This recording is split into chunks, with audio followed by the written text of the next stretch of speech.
Hey, what's up, wrestling fans? Welcome to the dgenerationxl podcast. My name is Big Joe Yarbrough, wrestling's biggest fan by at least 60 pounds, and I'm here always with my tag team partner, Dylan Pack. And on today's show, we're going to go over all the news we've got from this week, and we're going to go over our highs and lows for Raw and Smackdown, and that's all we've got for you today. Yeah, we've got some crazy things in the world of wrestling. There's so much going on. It seems everywhere else except Monday Night Raw and SmackDown, but we'll get into that here on the dgenerationxl podcast, where we bring you all things wrestling all around the world. Break it down!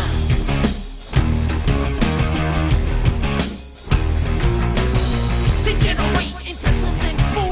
We just got tired of doing what you told us to do. That's a break, boy.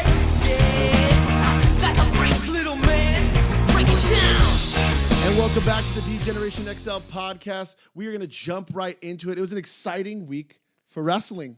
Yeah, for the most part, for sure. Yeah, if you weren't watching the network, if you weren't watching Raw or SmackDown, you thought, man, Wednesdays are coming. They're getting exciting, but you might have felt a little bit of a lull this week. There were some highs, some lows, decent show. Starting out great, but again, the finishing and the lazy storytelling, but we'll get into that. All around the world, we're going to jump right into it. If you follow AEW, they have a partnership with Lucha Libre Mexican wrestling promotion, Triple A. Yeah. And if you follow any Lucha Libre, you know that they have 1 trillion belts. And one of the belts, though, that has significance is their Mega Championship, which is their equivalent of the heavyweight championship in their promotion, held by Rey Fenix, one half of the Lucha Brothers. And he defended his belt this week against Kenny Omega. And to the surprise to a lot of people at this event, Kenny Omega is the new Omega Triple A champion. Yeah, I was just recently watching the match, and those two are so hard hitting. They're so good in the ring. I just wish that we could have this talented of people. That's not true. We do have this talented of people everywhere. Yes. But these guys really know how to tell a story and put on a hell of a match, and it wasn't even that long of a match. Yeah, it was about 15 minutes or something like that. These guys knew how to put it together and really put on a show for the fans. Absolutely. This match is our match of the week. Go check it out. It's a quick going match. Very hard hitting. They don't even try to feel each other out in the match. They just get right into it. Stiff backbreakers, nice high flying, great storytelling from those guys. And we're excited about seeing where this goes. Rumor has it they're going to use this belt on Full Gear with the Moxley-Omega feud. We'll see how that goes. That'd be exciting. That'd be really sweet if we got some inter-promotion matches and for different belts and stuff. I think that would be fantastic. Up next for the news, we've got Joey Ryan signing a multi-year deal with Impact. Yeah. Wants to be in the Impact Zone Mr. in Florida. Independent. No longer independent. This was a surprise for me, especially after circulation about him signing to AEW. And signing to NXT. Yeah, and him turning it down because obviously NXT would not allow him to use the gimmick he has. AEW, I don't know the reason. He wanted to be an independent wrestler and really define his own career. So the sign to Impact really hit me by surprise today. Oh, yeah, I agree. One of the things that was crazy to me, too, was his tweet response. I don't know if you saw it. He said, it just made the most sense. Impact has been a substantial, consistent television wrestling show for the last 2 years. And my mind went, debatable. I mean, he has a point. He has a point. I mean, they're on television, but in the last 2 years, since the Broken Hardy gimmicks left, they've jumped television deals like 2 or 3 times. Yeah. They were on Access. They were on some British one. They were on Travel TV or something like that, some pop channel. Did you keep up with Impact after Broken Matt Hardy left? Why would I? Yeah. Because there was Broken Matt Hardy and he was gone. But the thing is, like, we kept getting dudes from Impact, and everybody was also stoked on him. But I feel like nobody watched Impact. Yeah, I didn't watch as much. I mean, I follow up now. I think I fell off more when Billy Corgan went away and then did the NWA thing. I was like, okay, this is just a mess. But I also think that after they got a bunch of those Lucha Underground people, they really skyrocketed in their talent. Yep. And I think they really put on a better product now. I think so, too. And then on top of that, speaking of that, they add to their women's division. They signed Talina Dashwood, formerly Emma. They've got Taya Valkyrie, the Weta Loca from our Temple. Yes. Our Temple girl. They've got probably debatably one of the top 5 best women's wrestlers in Tessa Blanchard. Tessa Blanchard. Wow. She's really bringing it. And they just signed AEW released Kylie Ray. Yeah. I'm Spoilers. very excited. Very Spoilers, excited that she showed up at Bound for Glory. Yeah. Very excited that she's still a wrestler. There was some speculation going around that she might be retiring from wrestling, so I'm very glad to see her back in a ring. But it does bring up the question, why leave the hottest wrestling show on TV right now? Maybe Impact has something cooking. Who knows? But I don't know, but they've got a lineup. they've got a lineup too, and it just makes wrestling that much better. Yeah. For us here in America, we have the honor of having AEW. We have Impact Wrestling. We have NXT. We have WWE Raw and SmackDown. NWA now. NWA as well. Down in Atlanta, Georgia, Studio Wrestling is back. Check that out. We have the return of Aaron Rex, formerly Damian Sandow.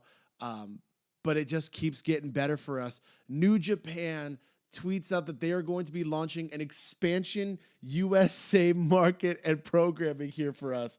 We are going to get the stiff, strong style action.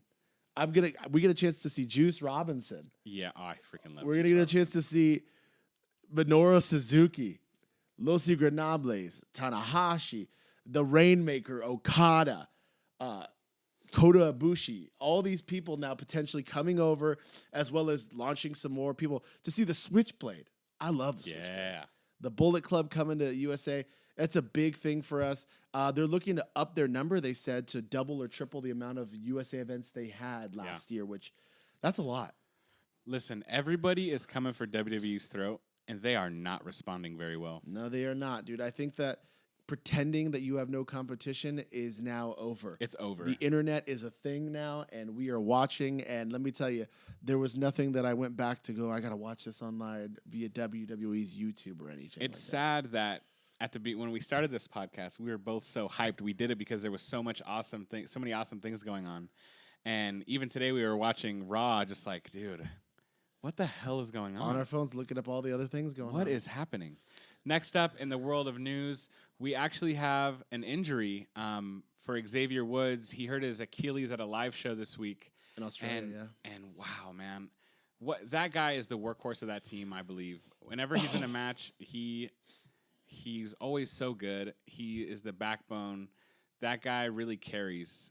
Even on the mic, that dude he's a talker. Oh, yeah. He's good. He's a character. So it's going to be really sad to see him out. He's going to be out for a while. Achilles is nothing to joke around about. Yep. So we're gonna put our boy the Mamba on the shelf, dude. Yeah, I know. We're gonna miss you, Woods. I hope you come back soon. Make a speedy recovery, brother. We're here for you. Absolutely. And finally, in the world of wrestling, we've got the ultimate veteran of trolling. He's damn good at it. He's damn good at it. We have the Viper, Randy Orton, who is out here trolling people potentially, but also teasing and adding to the rumors that he may be all in for All Elite Wrestling. It started out with him in a gaming chat room when he was playing, and he had mentioned a loose quote, if you will, of AEW looks cool as F, huh? And then they had asked him comments about what he thought about the show, and he said, it looks like a big fight feel over there. The crowd and everything. Cody and Sammy Guevara kicking off the show. He's made comments saying, what a way to kick it off. That Sammy kid is real good. I'd love to work him, but it looks real great. Then he posted a photo of him where there was a sign in Jacksonville, Florida, whatever, that said Elite. He posted it with the caption, tick, tock, and then tagged Jericho, Cody Rhodes, or just Cody, Riddick Moss, Elias, Luke Harper, and the Revival. Yeah. All guys, besides the AEW guys who have been rumored to want to leave, but Riddick Moss being kind of out of nowhere, and I thought it was a little weird for Elias.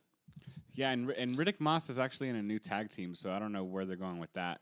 But I don't remember what their name was, but they've been working house shows recently, and he's in a new tag team with someone. I mean, I don't know. Yeah, but you'll see him come up on NXT here soon. Adding fuel to the fire, Fightful had reported that Randy Orton had come forward with some of the details that he had signed a 10-year deal back in the summer of 2010. And so there's potential that his deal is coming up in 2020, whether it's in the summer, whether it's before, whether it's Mania time. They said that the details of time being added now with WWE finagling people, trying to hold them on as long as they possibly can. But this is a top guy. I'm sure he's got lawyers and people that could get him out of that. And I know AEW guys probably got. I think the Elite and Tony Khan probably have their way around. I mean, there's no way that Jon Moxley, right after the clock strikes midnight, he's able to show up not even a week later. That was so good. Without a little bit of some coercing. But, you know. If I see, because AEW is so good with their camera and production work, if I see at a pay-per-view Randy Orton out of nowhere, give somebody an RKO to start up a new feud. Wow. Also, fun fact, I had to look it up too before we were going to the podcast. Randall Keith Orton is not trademarked. Wow. So he can go by his name, Randall Keith Orton, RKO. Wow. RKO is probably, like, the letters are probably trademarked by now. Maybe. Well, I don't know, but he could call it the Randall Keith Orton. Or something. Yeah. The TKO. Yeah, he'll figure it out. It'll still be badass no matter what. But it was. I'm excited. What do you think? Do you think he's gonna do it? I hope that he does it. I think that would be the biggest. Jab to WWE. 100%. Because Jon Moxley was not around as long as Orton has been. So if Randy Orton, their golden boy, that's Tripp's boy. Yeah, one of their golden boys. If he shows up on AEW, oh man, it's on. Wow, it's on. Yeah, it's already on. It's already on, but it's this on. Is on. That's the equivalent of the WCW spelled out. I think. Honest. That is the same thing. I think that's gonna be nuts, especially because he's an evolution. He's a multi-team. The legend killer. The legend killer. Goodness. Wow. But we're gonna dive right into it. We're gonna go with our highs and lows here from SmackDown, and I'm gonna start it off here. A low for me was the start. Just from the start. SmackDown starts with the cool set, the cool pyro. Bah, bah, bah, bah, bah. Welcome to SmackDown Live. They got their A-team over there on the commentary. And I literally was watching it going, man, are they going to start off with some action or are we going to hear Roman Reigns or something? And then sure enough, Bandit did. And I was like, okay, I get it, dude. He's my number 30. Yeah, you're number 30. My last pick of everything.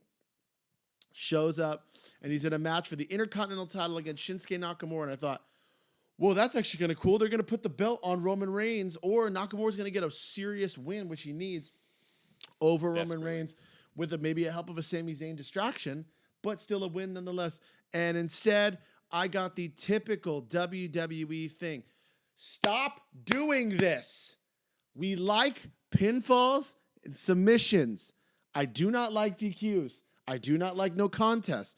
I do not like countouts, and I do not like green eggs and ham. I do not like them, Vince McMahon. I'm done. So then, of course, you can't say never. You can't say never because when they're used correctly, it could further a story. Put a time limit and give it a draw. Shut your mouth. They don't make anyone look strong. They just make it look like you have no control of your show. Like, the referees have nothing to do. Like, I don't know. Like, just ring the bell. Like, what? I get it, but I think I don't think the issue is with disqualifications and countouts and all that. I think the issue is that every week we see it. Every week. Dude, we're just going through, and it's like, how many non-finishes have to happen before it's like, dude, I have to watch a pay-per-view to see a pinfall. Yeah. Where if I'm watching a pay-per-view anywhere else, I'm seeing a story finally coming to a climactic point.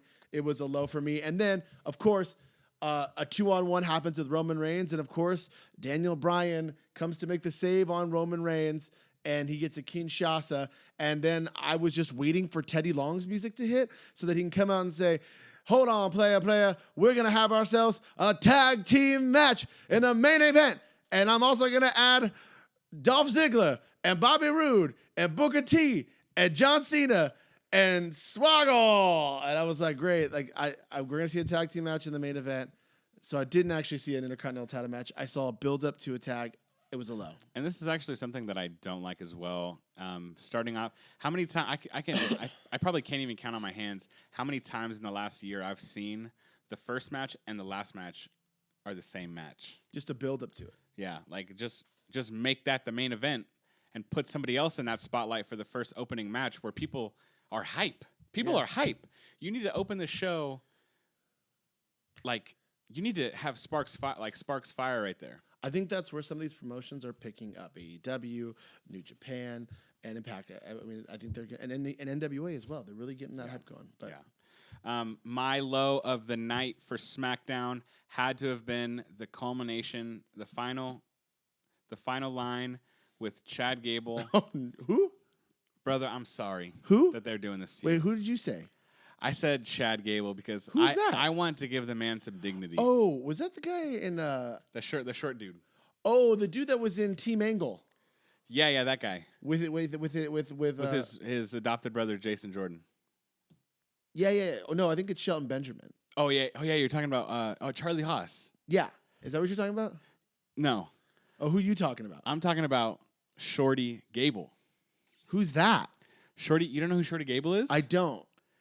Wow, he wrestled on SmackDown on Friday. Who'd he wrestle? It was Curtis Axel. I had to look it up. Oh my god! I had to look it up. Curtis Axel. And he got a jobber entrance. And he did get a jobber No, entrance. he's like, that match. Why was it a low good for match. you? It was a good match. I'm not gonna downplay his abilities in the ring. He is a very good wrestler. He's even okay on the mic. He cut a very very babyface promo. Very passionate babyface promo about emphasis on the baby. Yeah. Short baby. Yeah, loving yourself, accepting your insecurities, yada yada yada. We've heard it a million times, and then at the end of his promo says, "I'm not Shorty Gable. Let's shorten that up. I'm Shorty G." And like we're at rock bottom, brother. Sorry. The only way that this can get better if next week, if Homeboy changes his theme song, and it's that dun dun dun dun dun needle rip, and then just comes out full thugonomics. Like if he was like a new like a thugonomics, rapper? like he's a rapper. Hey, I'm Shorty G. Yeah, like the you're like he just comes out. I would laugh. That'd but be very good oversized comedy. clothes. Like he's Yeah, I wearing love John it. Cena's Because oversized. he's tired of being short. Yeah, that'd be great. Poor guy, man. I'm What a sorry. low, what a low. Well, you had a high. Yeah, I had a high because, like we said in the last podcast, I have always been a Bayley fan through and through. I was so upset that it took this long to turn her heel, but they finally did, and I'm very happy with the outcome. She has a great new entrance theme. Her new ring attire is pretty cool. But today, or on Friday on SmackDown, they actually had Miz TV featuring Bayley with her best friend Sasha Banks. It kind of sucks that they put her in with the Miz because the Miz kind of just. That's my high for SmackDown is the Miz is so good. They both tried to come at my boy, and he just roasted them. Roasted. They would come at him like, "Oh, you were drafted in this round." He goes, "Draft me first round, second round, third round. I'm still the most relevant, must-see thing on any promotion I go to." And you're like, "Yep." And it goes right after them, like, "Where have you been?" And it's so quick. And he's just so boom, boom. It's like, dude, homie, why did you do that? Like, it was a low, but a high was like, high. Miz deserves better, and he showed it. And this segment was totally supposed to get Bayley over as a heel. And Miz out-heeled her. I think it did. He out-heeled her. He did out-heel her. He for sure out-heeled her. But I think Bayley and a new character kind of held her own in this environment. She did get me more pumped up on this new character that she has. And the one thing I am a little confused about is like Sasha Banks. Like why does she need to be there? She's injured, I think is what it is. She's dealing with an injury. They want to still keep her on TV to know that they're like a thing. Gotcha. After that, we did see, speaking of Bayley, we saw a six-pack challenge from the ladies. And one of the craziest parts of that is that we did not get like a normal thing. We didn't get a Sasha Banks in it. We got new faces in it. A bunch of new faces. And I was super stoked because Nikki Cross comes out on top by herself. No Alexa Bliss. No, and she comes out by herself, cuts a great promo. And Had a great promo. I'm really excited to see Nikki. That was just a little high for me. Yeah, my next high for SmackDown is going to be actually the main event. I wish they would have set it up differently, but I am very much looking forward to the Daniel Bryan versus Shinsuke Nakamura feud that's going to be happening. If it happens. It'll happen. I think they'll. If it happens. I think they'll finally run with it and give them something to do because Shinsuke's been off the TV for forever. Not so much the Baron Corbin Roman Reigns. I just think it's going to be a Which already happened. back and forth. I mean, Shinsuke Daniels happened in other promotions, I'm sure. I don't think it has. Because I remember when I went to Access, they asked him when he was injured if he was able to come back, who's one person he'd love to work. And he said, I would love to wrestle Shinsuke Nakamura. I've never wrestled him. I don't know. I just think that's a bad argument that they've wrestled before. Like, everybody's wrestled before in WWE. No, I don't think they've ever wrestled. No, I'm saying you keep saying like that. Yeah, they've wrestled before. Like everybody's wrestled before. No, like Roman and Baron. Yeah, It's the feud that you're saying. Like, I don't want to see that again. yeah. I don't know if anybody does, but I don't think that saying that they've wrestled before is like a good argument. What do you mean? Like you said, your argument was they made 2 new feuds. One. I didn't say that. I said I was stoked for Shinsuke and Daniel, and I said I wasn't so If stoked. it happens, And I said I wasn't so stoked for Roman Baron. which already happened. That's what I was saying. That's what I said. Yeah, there's a lot of feuds that have already happened that have happened more than once. Yeah, I don't want to see it again. That's what I'm saying. Why would I Gotcha. see it? Especially since he was just in that Seth feud. It's like I feel like he just jumps to members of the Shield. Am I gonna see him in AEW just coming up there? John Moxley. That would be one person that if he showed up at AEW, I'd be like, and that's how it died. They might use him correctly. No, that's how he died. That's how it died. That's how it died. Because Baron Corbin is The low pretty for good. me was the main event. It was that I hope that they use Daniel and Shinsuke. I think that would be a great feud. But overall, it was just like, why did Baron Corbin even attack Roman Reigns? Like, he was just arguing with The Rock and Becky Lynch. He had nothing to do with Roman Reigns, and now all of a sudden it's like, I'm just going to clock him and cost him the Intercontinental title. It's like, or if you're king, clock the Intercontinental Champion, The one that has a the belt. one that has a belt. Why are you doing that? And then on top of that, just like, the only thing I see good coming from this is the Daniel Bryan thing, and even then, they really got to let Daniel get established a little bit more of a gimmick, not just I'm back on being a good guy. You know? Well, I mean, we're not even sure that he's a full face. Yeah, exactly. He's in that given an establishment because I think that'll help him out in this feud and make it go better. But Yeah, I agree. I think the only reason they made him face is because they're going to put him in this feud with Shinsuke. I hope so. We go on now to Raw. One of the highs. It started off really great for me. We got Ric Flair coming out there. Ric Flair, dude, just coming out there, just being Flair. I don't even think he had a script. No. He comes to the Cleveland Browns in the front row, and he goes, Where's Baker Mayfield, dude? He's like, and then talks a bunch of them like, oh, you're booing me? Like, don't be booing me. Like, I used to know your mother real well. And I'm just like, Ric Flair is just He popping. hasn't lost a step. Hasn't lost a step. And he came to announce his final member of his Team Flair for Crown Jewel.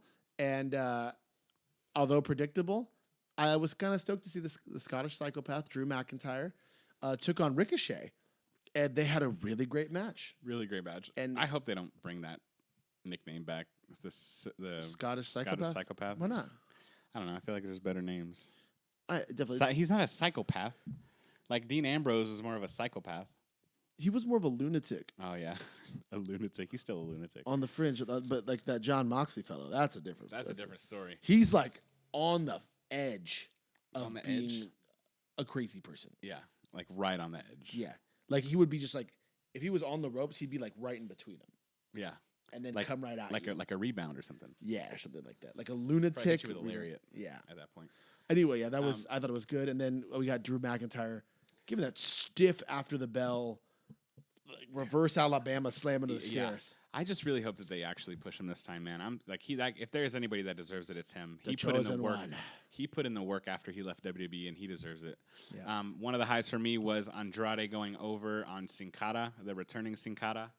And I mean, it was just a good match. I was actually sitting That's here. what I felt when I heard Sin Cara. When I heard what they said, Hey, they put on a good match. Yeah, he went to go to the bathroom during this match, but it was a good match. In my There was no defense- botching. There was not one botch from Sin I'm Cara. gonna have to watch that back because I literally right when we were sitting there and I was getting ready, I was like, "Ben, I have to go to the bathroom." And then you went. I was like, "Where am I going to the bathroom at?" And then Andrade came in. I'm like, "I want to see Andrade."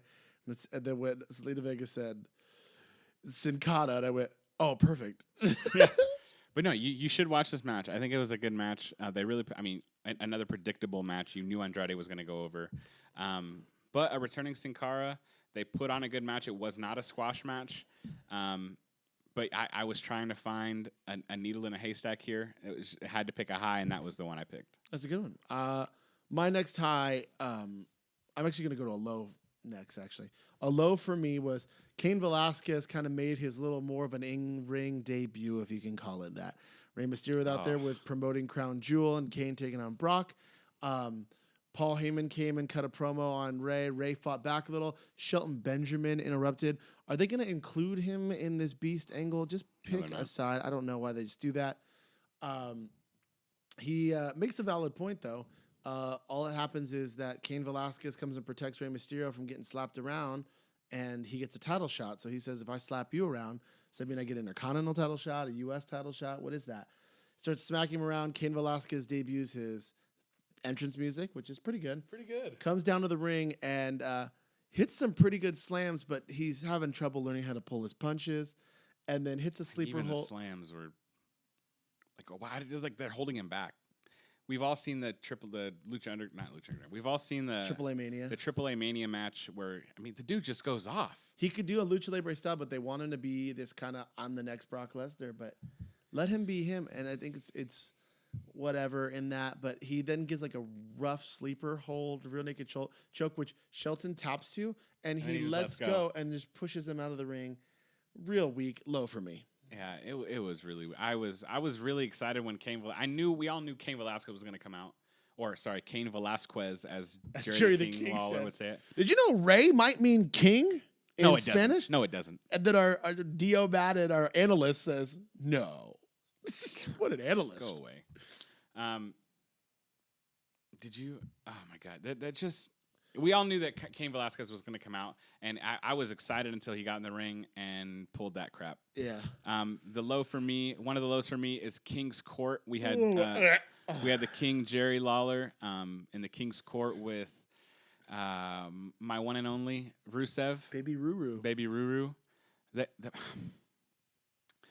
We had a restaurant backstage scene. He looking like he's like one of the contestants on The Bachelorette. Yeah, and he would win. He would win, but it was just funny because he came out like all dressed up. Yeah. I feel bad for my boy, but we had a backstage segment where Lana and Bobby Lashley were at a restaurant in the middle of King's Court. Not just a restaurant. This is Lana's dream. Dream was to go to this restaurant. I'm the wrestling's biggest fan by 60 pounds, and never is one of my dreams to go to a certain restaurant. Yeah, it was bad. Also, they were at that restaurant for so long. A long time. For him to be able to find it. I don't think I ever saw food. They had a little dessert. But that's the thing is, they had dessert. Those waiters would not get a tip from me. Oh, they would not from you, especially that. But they showed them eating dessert. Who hangs around that long after dessert? Nobody. I think they were waiting for him. I mean, Rusev's part hadn't hit yet, so they had to just wait around for him, I guess. But this was, I don't understand. How did they know that Rusev was in the ring? And how did they call him? You know what I mean? They had a cameraman there in the restaurant. Dude, that's so funny. Like, I don't understand. Like, Rusev was in the ring having King's Court, and then Bobby Lashley calls in via satellite. Like, why is there a cameraman on their date? Maybe it's just that iPhone 11, dude. I guess. And top it notch. Floats. Yeah. You just tripod. Yeah. It was bad. Now that I think about it, like, how does that even happen? Oh, bad storytelling. How does it whatever. So Rusev obviously knows where they're at because this is Lana's dream, and he knows Lana's dream, but he just never did it because he's such a terrible husband. So Rusev runs out very awkwardly from King's Court. runs very awkwardly. And he runs like my boy Broken Matt. Yeah. Because freaking knees don't work. Yeah. That was a low for me. I just think that they need to be they've always needed to do more with Rusev. And these guys just need to have a match already. I'm tired of seeing these vignettes. It makes me very uncomfortable to see Bobby Lashley and Lana kiss because Rusev and Lana are still actually married in real life. So this is very uncomfortable for me.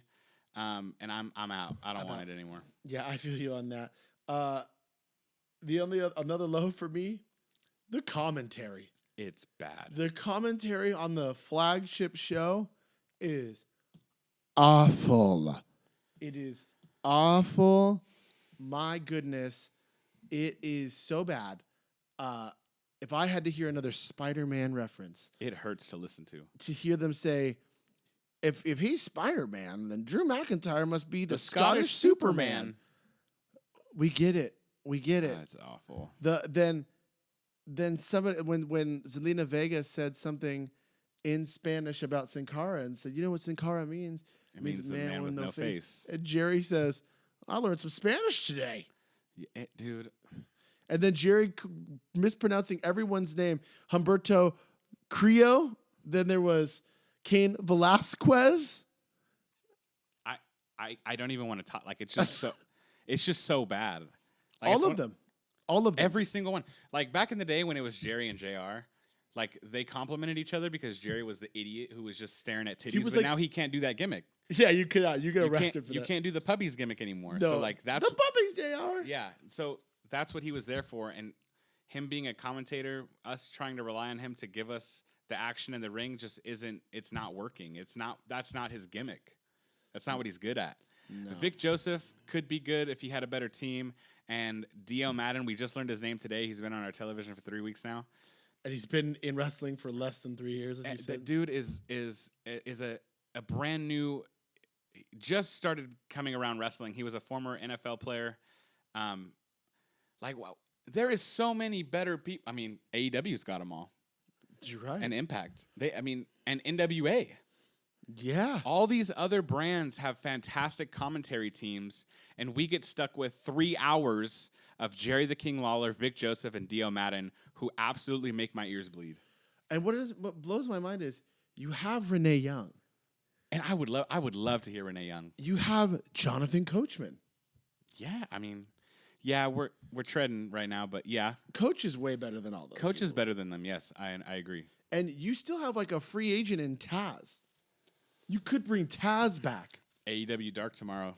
He debuts. See. Yeah. But I'm just so I'm so over it. So that was commentary was awful. But let's get to my high. Yeah, my high is gonna be the Viking Raiders going over again.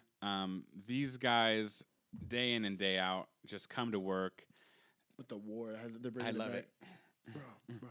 But they went up against Zack Ryder and Kurt Hawkins, and these boys can't cut a break to get a win at all. But it's okay because I love the Viking Raiders, and I hope that their undefeated streak goes on forever because I think they deserve it. And they finally hit the Viking experience. They hit it on Kurt bad. That was good. That was wow. The past couple of weeks, they've kind of been botchy with it. This week was spot on perfect. Wow. And what a move. If they get that down every time, what a move. Yeah, that really that was crazy. I feel bad. Also, one of the best things that I hope to see was kind of a little bit of a high, not my full high, but just an honorable mention. The before match promo between Zach and Kurt saying we're just grateful for the opportunity, and then Kurt leans over to Zach and goes, "Maybe we'll get some pyro." And they go, "Only one way to find out." They go out there and they're waiting and they look around. Everyone's like, "Oh!" And Jerry the King Lawler just roasted him. He goes, "Cover your ears!" And all of a sudden they come up and they hit hands and.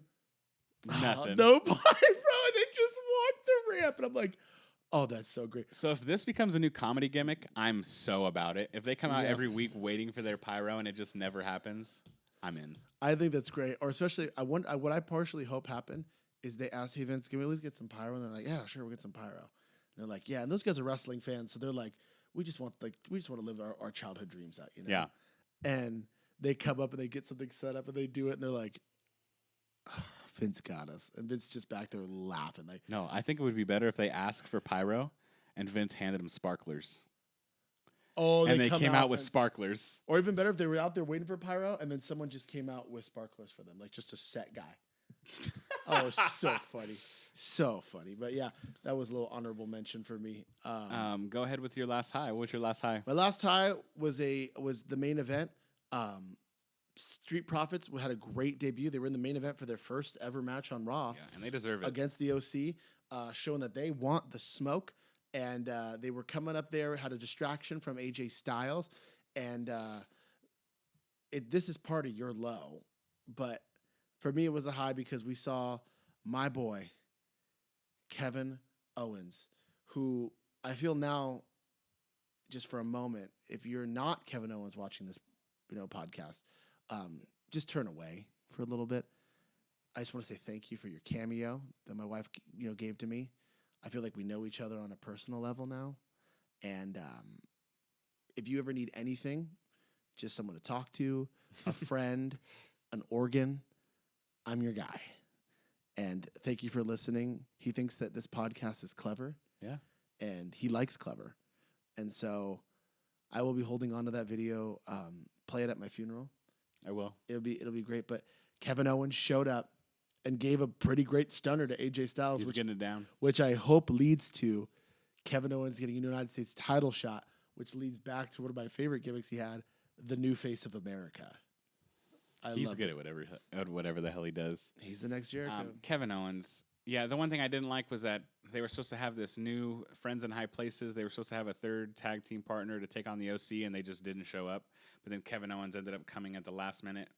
Whatever. I mean, I would have liked to have seen him at first, but I'll deal with it, I guess. I actually had one more low, which was Seth Rollins versus Humberto Carrillo. Humberto Del Rio. Humberto Riru. Yeah, the Power Ranger. It's all circulating on Twitter now. The memes are coming in hot and fresh for you, for your enjoyment. My wife thought that he looked like one of the extras from the Twilight Wolves. Just the way his face looked and everything. He was going to imprint on Seth Rollins. Yeah, I know, that's what he was looking to do. They put on a very good match, but there's no character for him. He's one of the guys that smiles. What are you talking about? Stop. Hot Boy Summer. So this was a low In for the me. words of Jerry the King Lawler, Beyonce just texted me and said she is jealous of those dimples. Is she? First of all, the fact that Nobody is. Beyonce has Jerry the King Lawler's number and is texting him on a Monday night. No, she has his number because she's giving it to the authorities because Jerry the King Lawler sexually assaulted her. Probably. Also, one of the funniest parts, he was kind of not really high, that Jerry the King Lawler talked about the sanctity of marriage to Rusev. And I'm thinking, hasn't Homeboy been in like multiple domestic disputes and divorced like a bunch of times? And he's the guy that we're going to talk about marriage with? That was really funny to me. But yeah, I get you. Seth and Humberto Del Rio. Seth and Humberto Del Rio. Match, it was a good match. It was pointless. It shouldn't have been a match. I don't understand why it was a match. And we didn't get anything from Bray, which Nothing. led to nothing to this Crown Jewel, which is a week from Thursday. But at the end of the show, I don't know if you saw, on Friday Night SmackDown, we're going to get a Firefly Funhouse. But how? Because it's burned down. I guess. So did he rebuild it in a week? I imagine it's not too hard. You don't think so? You just got to put the pictures back up, huh? I think you just hang the pictures back up and you just put up more blue curtains in catering. So, yeah, that was rough, man. But that's all we had to talk about today. Yeah, those are our highs and lows. Again, match of the week: Kenny Omega, Rey Fenix for the Mega Triple A Championship. All this and more coming at your way. We'll be back at you on Wednesday with the Wednesday Night Wars.